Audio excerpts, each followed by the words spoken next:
একটি মুসলিম দেশের জন্য ইসলামী সরকার তার দায়িত্ব হচ্ছে সমাজে, রাষ্ট্রে আল্লাহর বিধানকে প্রতিষ্ঠা করা।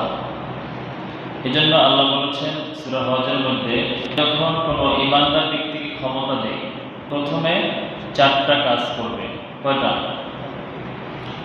সূরা হজের 41 নম্বর আয়াতে আল্লাহ বলছেন, আল্লাযীনা ইম্মাক্কান্নাহুম ফিল আরদি আকামুস সালাহ।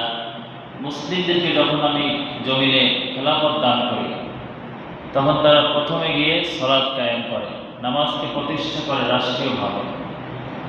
আমরা তো এখন মানুষকে দাওয়াত দেই, অনুরোধ করি যে ভাই চলেন, নামাজে চলেন।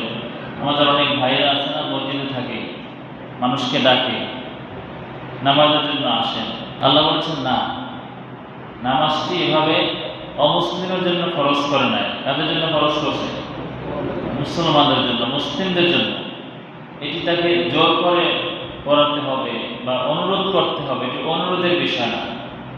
রাষ্ট্রীয়ভাবে ঘোষণা করতে হবে সকল মুসলিমকে, নারী পুরুষ সকলকে বাধ্যতামূলক নামাজ আদায় করতে হবে। এটি সরকারের দায়িত্ব। অনুরূপভাবে পরিবারের ক্ষেত্রে আপনি পরিবারের প্রধান বা আমি পরিবারের প্রধান, আমার পরিবারকে নামাজি বানানোর দায়িত্বটা কার? আমার নিজের। এজন্য এটি অনুরোধের বিষয় না, আপনাকে আদেশ করতে হবে। যেমনিভাবে অন্যান্য বিষয়ে আমরা আদেশ করি আমাদের সন্তানদেরকে যে পড়ালেখা করতেই হবে, স্কুলে যেতে হবে, কলেজে যেতে হবে, পড়ালেখার রেজাল্ট ভালো না করলে খাবার বন্ধ থাকবে, এরকম অনেক কথা আমরা বলি না? অনুরূপভাবে ইসলামের ক্ষেত্রেও আপনাকে কঠোরতা অবলম্বন করতে হবে। 1 নম্বরে হচ্ছে কি, নামাজ প্রতিষ্ঠা করতে হবে। 2 নম্বরে হচ্ছে রাষ্ট্রীয়ভাবে যাকাত প্রতিষ্ঠা করবে, ওয়াতুজ যাকাত। 3 নম্বরে হচ্ছে ওয়া'আমারু বিল মা'রুফি ওয়া নাহাউ আনিল মুনকার। রাষ্ট্রের যে প্রধান, আল্লাহ যাকে নিয়োজিত করবে, আল্লাহর পক্ষ থেকে যে হবে মনোনীত আল্লাহর বান্দা, ওই ব্যক্তি এই কাজগুলো করবে। 1 নম্বরে নামাজ প্রতিষ্ঠা করবে, যাকাত আদায় করা বাধ্যতামূলক করবে।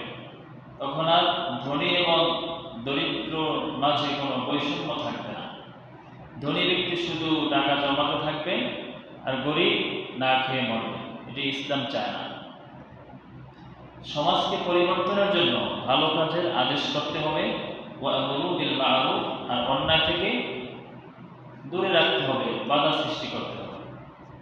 এটি হচ্ছে আল্লাহর পক্ষ থেকে সিদ্ধান্ত।